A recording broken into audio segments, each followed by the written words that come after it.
quelques messages yoo xamante ne gars yi dañ doon critiquer ni ngeen solo si clip bi. Critiquer nañ Samba Peuzzi critiquer nañ bien sûr yéen xam ngeen internet xam ngeen réseaux sociaux. comment ça se passe léegi ça vous fait quoi yéen su ngeen solo sañse nekk ay artistes di innover ngeen génnee clip bu nice mais si kaw loolu am na ay 10-20 messages yoo xamante ne vraiment seen ay messages neexuñu ñun sax pi yéen ci wax ma xamal la benn affaire tey nga xam ko quoi pour ñëpp xamandoo ko. ayca man yenn message yoo xamante ni ay luy critique la am na critique am na tey fii mën na ma woo téléphone. Bas lii la gis nga def ko bu ma sañoon doo ko defati defel nii loolu kooku mu ngi lay jéem a teg ci yoon mais am na ñoo xamante ne dañuy toog fi ñuy toog naan lii wala laa yooyu man yëngalu ma quoi ndax ñooñu tey jii fayal ma sama kër joxoñu ma dépense xamuñu lu may dund adduna nag ku dul déglu critique doo dem mais yow Bas gars yi nee nañ yow solu féeg nga solu si clip bi solu féeg la lii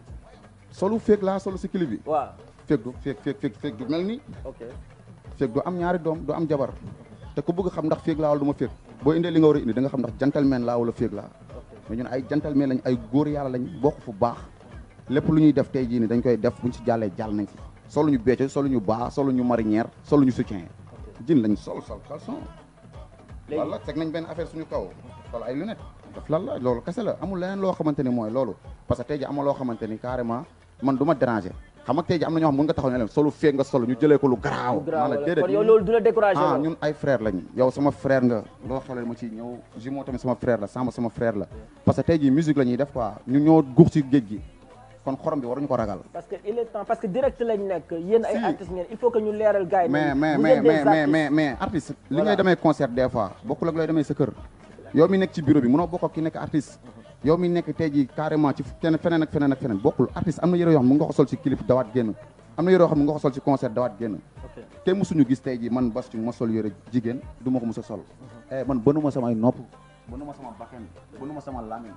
ñun dañu simple nice bu ñuy solu nag tey jii dañuy sol lu ñu fil loo xamante ne carrément suñu affaire de musique li yëpp affaire de musique la bu weesoo weesu na duñu def tamit ëllëg loo xamante ni parce que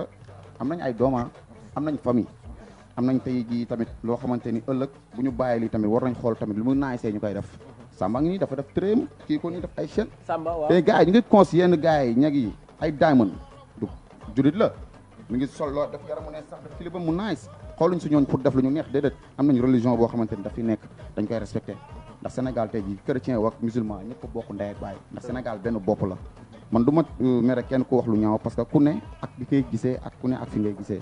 parce que kenn moomul ñëpp quoi Samba yow nooy dundee critique souvent si Samba fii parlant de critique tontu na leen vieux si c'est bon bien sûr mën nga ñu may clip bu bees bi ñu seetaan ko Ndongo c'est ça Ndongo